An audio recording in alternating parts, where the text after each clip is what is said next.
This is the Dr. Brown's narrow neck bottle. This is kind of the OG standard of baby bottles. If your baby was fed with a disposable nipple in the hospital, they're going to be fairly similar in size, shape, and length.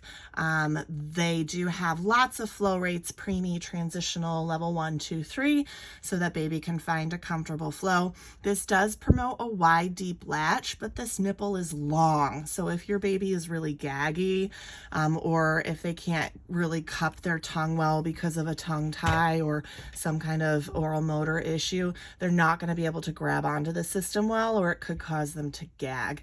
Biggest complaint I see with this bottle is the vent system can leak if you don't prepare it correctly, and it's a lot of additional pieces and parts to clean.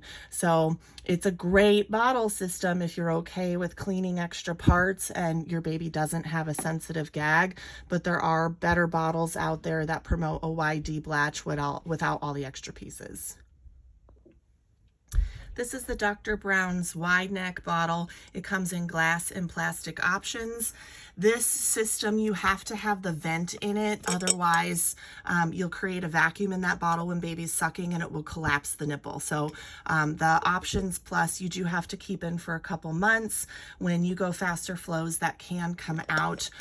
My issue with this bottle is that it does promote a more narrow straw-like latch. So if baby's going to latch to this, we really need to get them nice and deep on it, which a lot of babies can't do. So it is actually quite different than the Dr. Brown's narrow neck in terms of shape and latch. On the narrow, baby can get their lips nice and wide, flanged for a deep latch. Much more difficult on the wide neck option, but a lot of parents do like having it in glass. So if baby's lips are really narrow, if you see dimples in their cheeks, if their lips are going white or red while they're latching, or they're clicking and leaking, it's most likely the shape of that nipple.